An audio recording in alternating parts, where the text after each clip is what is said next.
Hello friends, welcome back to my channel. இன்றைக்கி super டேஸ்டியான வெங்காய தொக்கு எப்படி செய்யலான்னு பார்க்கலாமா? வாங்க வீடியோக்குள்ளே போய் பார்க்கலாம். வெங்காயம் மலிவாக கிடைக்கிற விலையில் இது மாதிரி தொக்கு செஞ்சு வச்சுக்கிட்டா நமக்கு ரொம்ப யூஸ்ஃபுல்லாக இருக்கும். நான் 4 பெரிய வெங்காயம் தோலை எடுத்துகிட்டு இது மாதிரி பொடியாக கட் பண்ணியிருக்கேன். நீங்கள் உங்களுக்கு எவ்வளோ வெங்காயம் தேவையோ அவ்வளோ வெங்காயம் இது மாதிரி நீங்கள் கட் பண்ணி வச்சுக்கோங்க. இந்த மாதிரி ஒரு தொக்கு செஞ்சு வச்சுக்கிட்டிங்கன்னா இட்லி, தோசை, பூரி, சப்பாத்தி, வெள்ளை சாதத்தில் கூட போட்டு சூடாக வெள்ளை சாதம் போட்டு அதில் நெய்யோ தேங்காய் எண்ணெயோ ஊற்றி சாப்பிட்டு பாருங்கள். அவ்வளோ சூப்பர் டேஸ்ட்டாக இருக்கும். குழம்பு வேண்டாம், ரசம் வேண்டாம், பொரியல் எதுவுமே வேண்டாம்.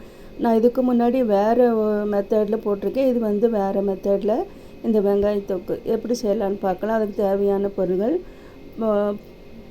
பூண்டு பெருசு பெருசாக ஒரு 9 பல் பூண்டு தோலை உரித்து வச்சு எடுத்திருக்கேன்.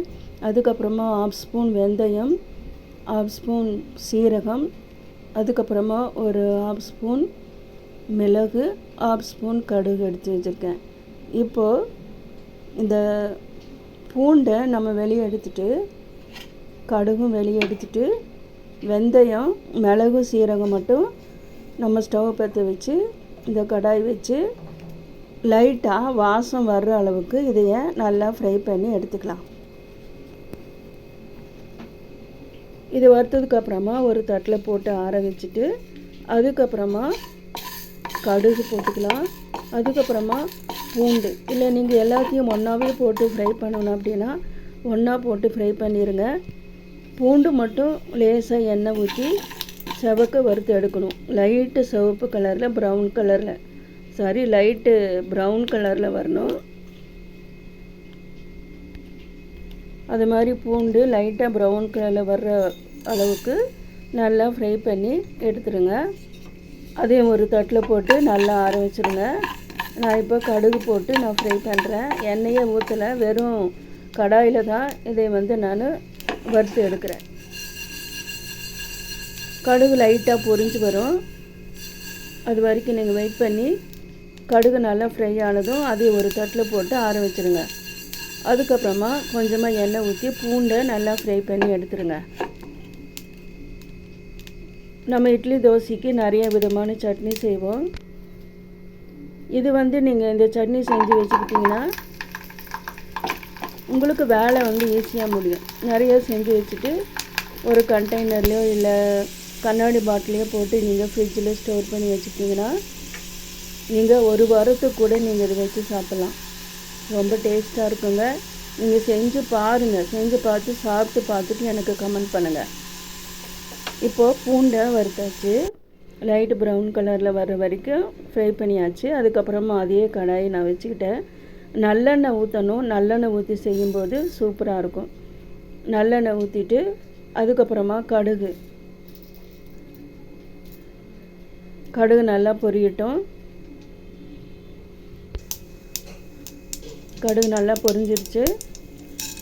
கொஞ்சமாக வெந்தயம், ஒரு 1/4 ஸ்பூன் வெந்தயம் போட்டுக்கலாம். கருவேப்பிலை போடணும். நான் இந்த ஸ்டேஜில் கருவேப்பிலை போட மறந்துட்டேன். நீங்கள் கொஞ்சமாக கருவேப்பிலை போட்டு இதில் நீங்கள் ஃப்ரை பண்ணிடுங்க. அதுக்கப்புறமா வெங்காயம், பூண்டு அதை மட்டும் தனியாக அரைச்சி விழுதாக ஒரு இதில் முதல்ல எடுத்து வச்சுக்கோங்க. அதையே இதில் போட்டு நல்லா ஃப்ரை பண்ணிடுங்க. எண்ணெயிலேயே நல்லா ஃப்ரை ஆகணும். எண்ணெய் நீங்கள் எவ்வளவு நிறையா ஊற்றுறீங்களோ அவ்வளவு நல்லாயிருக்கும். நான் இன்றைக்கி கம்மியாக தான் எண்ணெய் யூஸ் பண்ணினேன். உங்களுக்கு எண்ணெய் நிறையா வேணும்னா எண்ணெய் ஊற்றிக்கலாம். அதுக்கப்புறமா ஒரு சின்ன எலுமிச்சம்பழம் அளவுக்கு புளியை ஊற வச்சு அந்த புளியோட கரைசலை எடுத்து வச்சுட்டு இந்த வெங்காயம் பூண்டு வதங்கும் போதே அதோடு போட்டு நல்லா இதை ஃப்ரை பண்ணுங்கள். டேஸ்ட் அவ்வளோ சூப்பராக இருக்குங்க. செஞ்சு பாருங்கள்.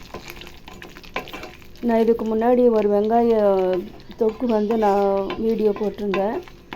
அதுக்கு நிறைய வியூஸ் வந்திருந்தது. எனக்கு 4000 வியூஸுக்கு மேலே எனக்கு வந்துச்சு. அது மாதிரி இந்த வெங்காய தொக்கும் நீங்கள் எல்லோரும் பாருங்கள். பார்த்துட்டு உங்களோட ஃப்ரெண்ட்ஸ் அண்ட் ரிலேட்டிவ்ஸ்க்கு அதிகமாக நீங்கள் ஷேர் பண்ணுங்கள். இப்போது காரத்துக்கு மிளகாய்த்தூள் போடணும். காஷ்மீரி மிளகாய்த்தூள் இல்லாதனால சாதா மிளகாய்த்தூள் தான் போட்டிருக்கேன். காரத்துக்கு தகுந்த மாதிரி போட்டுக்கணும்.